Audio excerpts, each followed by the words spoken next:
What's up, guys? Thanks for tuning into this week's episode of the Growing AU Show. Got a super awesome episode planned for you today. With all of the options we have in the stock market, it can be really hard sometimes to know what stocks to put our money in and what assets to allocate our research to. Well, in this episode, we're going to be going over 5 stocks to buy and 5 stocks to avoid in 2020. We're going to be going through this article today. I'm going to give you some of my opinions, tell you what MarketWatch thinks the top 5 stocks are you need to buy, as well as the top 5 stocks to be avoiding. All of that right after the intro.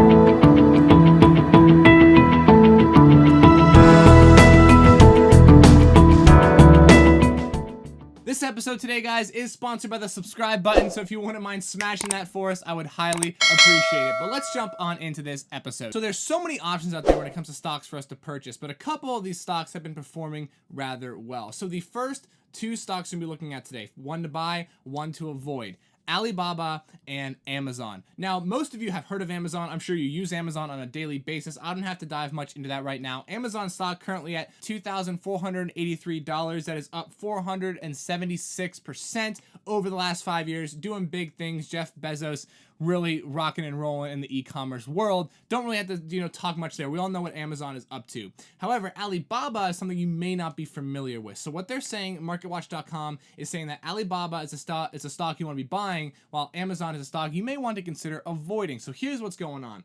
Alibaba is a major Chinese online e-commerce platform, having almost 700 million users in the Chinese market. That's half of China's population. Alibaba continually growing in size every year. They are currently plotted at a 30% revenue growth for this year and 25% revenue growth for next year. As this article says, that is actually beating Amazon's impressive growth. So Amazon, with no question, growing incredibly well. But what they're worried about is that Amazon, we may have seen them kind of topping out, right? That how much bigger can they truly get?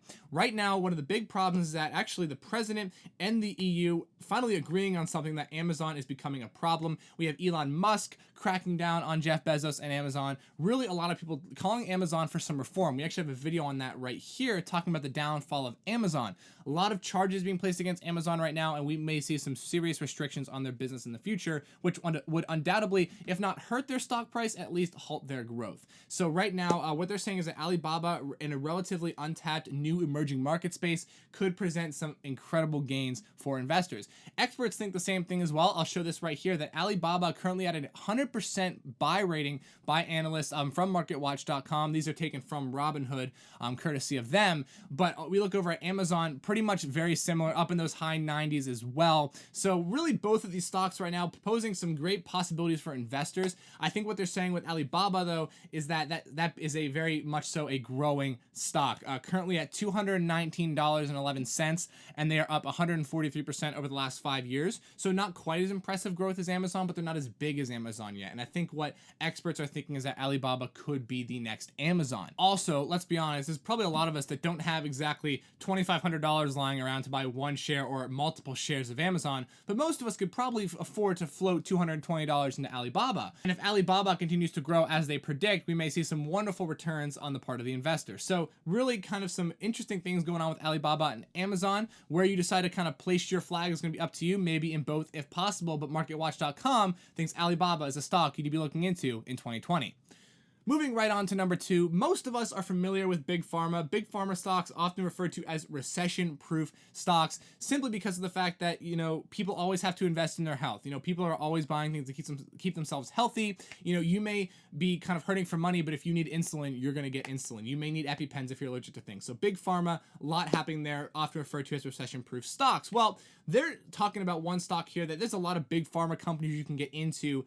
What they're talking about here, though, is that instead of worrying about buying Big Pharma, they think you need to be buying a stock called Regeneron. Now, to be fair, I may have butchered that name, but here's the picture of their ticker. Regeneron, currently at $597. That is up 15.46% over the last 5 years and up 98.92% over the last year. So let's talk about what Regeneron is doing and why MarketWatch thinks that they are a stock you need to be looking into. Well, comparing Regeneron to other major big pharma companies like Merck & Co. and GlaxoSmithKline, who have all underperformed the S&P 500 in this last year since January 1st. Well, what they are really excited about when it comes to Regeneron is the fact that in February, this company entered an agreement with the United States to begin working on and developing a vaccine for the coronavirus pandemic. Now, obviously, there are no vaccines currently available well, but this is one of the forefront companies in the development of that vaccine, and that has caused their stock to do rather well. This firm has a very aggressive research strategy, looking to also find treatments for things like influenza, arthritis, and even cancer. So this firm doing a lot of things, doing a lot of research, but right now has had a lot of attention because of its forefront placing when it comes to developing a cure for, or at least a treatment or vaccine for coronavirus. So, you know, they've seen a lot of growth, and maybe if you got in with them early, you could really have benefit as an investor. And let's be honest, if Regeneron does succeed in developing a vaccine, the returns to the investors should be rather widespread. So I think there's a lot of potential in Regeneron, but the only issue I have with them is the fact that the thing that's differentiating them, from what I understand from the article, there's more research you can do, I'm sure, and if you know more, feel free to drop a comment, but from what I understand is they're doing very well because of their placement when it comes to the coronavirus vaccine. Is that really possible returns for long-term investment? That remains to be seen. But as something, if you're into the trading more so than long-term investment games, Regeneron is definitely a stock that you should consider looking into and doing a little more research on in 2020. All right, so I'm going to say real quick, for these next two stocks, I might butcher the names, so just bear with me here. So they're saying that we need to buy Regeneron, and I'm going to place on the screen right now, and their ticker, but not Halliburton. So despite me butchering the names, one thing I am familiar with, though, is the really kind of roller coaster ride oil has been on the last year. We saw them drop super low, down into the negatives at one point as far as storage was concerned. More videos on that all across the internet if you want to check out and see what happened there. But really, we've seen oil start to kind of come back a little bit, especially through the last week as the market has really begun to rally and come back around. But what they're going to be talking about here is the fact that since this whole pandemic has happened, we've seen a really green kick. That a lot of countries, economies aren't necessarily looking at bringing back an old economy, but bringing back a new, improved, and better economy focused on green kind of alternatives to some of these natural resources we've been using in the past.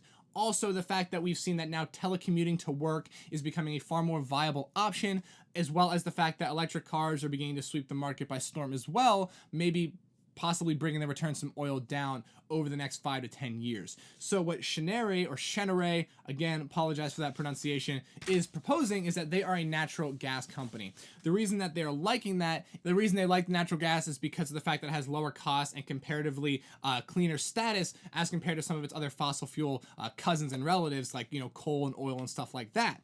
Also, what exactly Regeneron does is they focus on the transport and storage of natural gas. So they're really liking this. They believe that it's going to be kind of the bridge. Natural gas is going to be that bridge to the cleaner energy alternatives of the future. And while we're trying to set up all that infrastructure for those types of things to happen and developing those different energy sources, that this company right here could be that bridge between the gap between what we're doing now and the new economy of the future. And really what they're thinking is that the coronavirus pandemic is what's going to kind of begin to wake the world up that this needs to happen. And some of the initiatives that have started are really going to bode well for this company, and then so forth the investors of the company as well. And also, not to mention, 7.3% dividends didn't hurt anyone either. So next up, we have Visa and Wells Fargo. I don't think I really need to go into too much detail here and all the problems that Wells Fargo has had over the last year with their fake accounts, some of their scandals and things of that nature. But if you do want to know more about that, I'll have some videos linked in the description. So Wells Fargo right now, $31.29 a share, down 43.47%. We have Visa, $199.13 a share, up 188.05%. Well, MarketWatch.com saying we need to be buying Visa and avoiding Wells Fargo. Let's look at some of the reasons why. Well, so Wells Fargo, to be fair, has been attracting some bargain hunters recently. Reason for that being is that they're trying to turn their pages on some of their past wrongs and missteps. And right now, the stock is actually trading at 70% less than the company's book value. That's obviously attracting a lot of those buying on the dip kind of investors. So the reason that they think that you need to be, despite all the scandals, despite everything that's happening with Wells Fargo, the reason they think you need to be avoiding them is because of a decline in traditional banking. Banking is becoming very much an online kind of thing that you do. I personally do all of my banking online, really have no need for a brick and mortar bank. I realize there are major needs for brick and mortar banks for a lot of people, but really what they're saying is that most of the financial world is going on online, and the people that have their main kind of stake in the online finance are the people that we need to be looking at as investors. Visa, obviously a major player in online finance, digital spending, digital lending, all things of that nature.